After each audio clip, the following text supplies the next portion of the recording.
selalu ada buat papa dan mama. Saya nggak ngerti kalau nggak ada om, tante, sepupu. Saya nggak ngerti gimana papa dan mama bisa survive sampai di sini. Saya tahu mama dan papa bahagia ada di Magelang, karena itu memang keinginan mereka dari dulu sejak kita di Pondok Kopi.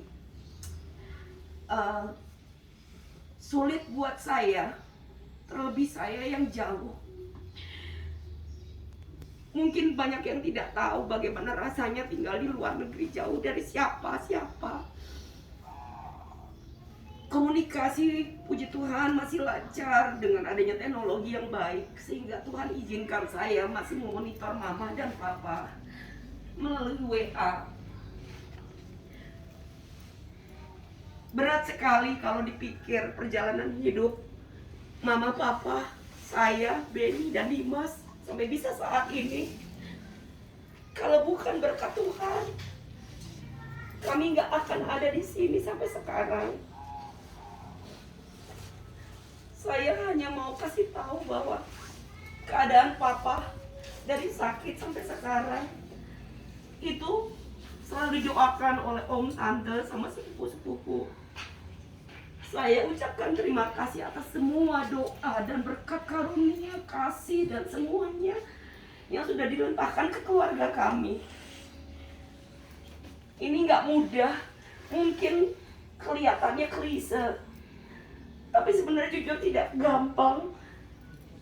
Buat saya, buat Benny, buat Dimas, mungkin kami tidak pernah menangis.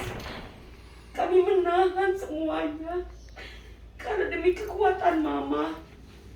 Karena saya tahu mama yang paling tersakiti karena papa ada di rumah sakit. Saya paham perasaan dia pada saat anak-anak semua pada mau berkumpul.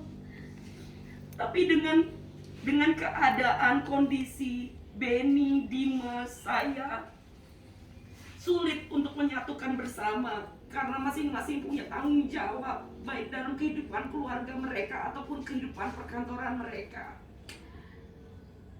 Saya puji syukur Tuhan pada semalam papa itu sudah dipindah ke ruang perawatan. Dan mudah-mudahan jika rencana memang Tuhan baik, kami meminta Tuhan akan mengizinkan papa untuk bisa bersama dengan keluarga ada di rumah Magelang lagi. Tapi pun jika Tuhan memang berkehendak lain, lebih sayang sama papa untuk berada di sisi Tuhan, kami sekeluarga ikhlas. Saya ikhlas, Benny ikhlas, Dimas ikhlas, mama ikhlas. Saya harus berkata dari sekarang karena saya akan pulang segera. Jadi saya banyak informasi yang harus saya sharing, bahwa saya dan mama dan Dimas selama di sini sudah melihat kemungkinan yang terburuk dari keadaan yang ini adalah bahwa jika ada apa-apa, papa memang harus berpulang ke rumah Tuhan. Sudah sampai saya siapkan sama Dimas, sama semuanya dari pihak keluarga, bahwa nanti akan ada rumah duka jika memang papa masih ada di Jogja. Ada rumah duka di Jogja yang nanti dengan ambulans sudah akan dibawa langsung kemari untuk dimakamkan di Giriloyo. Saya atas nama keluarga dan saya pribadi meminta maaf untuk keluarga saya, untuk papa, jika keluarga kami pernah melakukan kesalahan dan dosa yang kami tidak pernah bermaksud buruk mungkin, tapi karena perkataan kami, karena kita punya karakter berbeda, itu bisa jadi salah paham. Saya minta maaf, tapi tidak pernah ada maksud untuk menyakiti siapa-siapa. Saya besok sudah akan pulang. Saya cuma minta tolong, saya titip mama, karena mama pasti butuh teman dan butuh lainnya. Temenin dia. Saya harus kembali ke Amerika juga bukan karena keinginan saya sebenarnya. sebenarnya. Tapi jujur ngomong, saya harus pulang karena saya masih punya tanggung jawab. Saya harus bekerja karena saya nggak tahu berapa lama Papa akan ada di rumah sakit. Seberapa banyak pun uang yang kita punya dalam keadaan kedukaan yang seperti ini, biaya tidak akan sedikit. Jadi kami berusaha keras, Dimas, saya, Benny, berusaha keras supaya tidak merepotkan siapa-siapa, sehingga kami harus beraktivitas lagi. Saya cuma butuh bantuan moral dan support untuk Mama. Saya tahu dia sedih hati. Saya minta maaf Mama, saya harus ninggalin Mama di sini.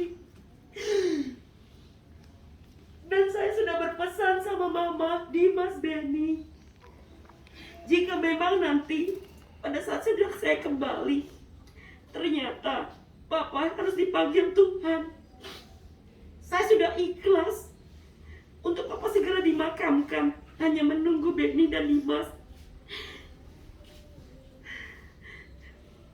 Saya akan datang jika memang keadaannya memungkinkan untuk saya datang. Karena untuk datang kemari tidaklah murah. Saya harus mempertimbangkan banyak hal. Kondisi kesehatan saya, banyak pintu yang ditutup airport. Kemudian harus karantina. Jadi saya minta maaf kalau hal itu terjadi, saya nggak ada di samping Mama. Tapi saya yakin Om, Tante, sepupu-sepupu ada untuk Mama dan pasti membantu Mama. Semoga berkat Tuhan selalu melimpah kesehatan dan keselamatan untuk keluarga Om, Tante, dan sepupu-sepupu.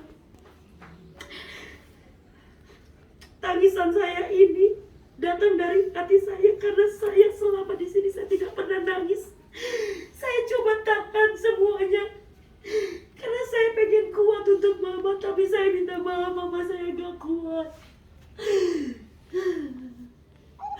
Banyak hal yang saya pikirkan yang saya mau Mama gak memikirkan itu. Saya pengen Mama kuat, jadi saya gak mau nangis di depan Mama.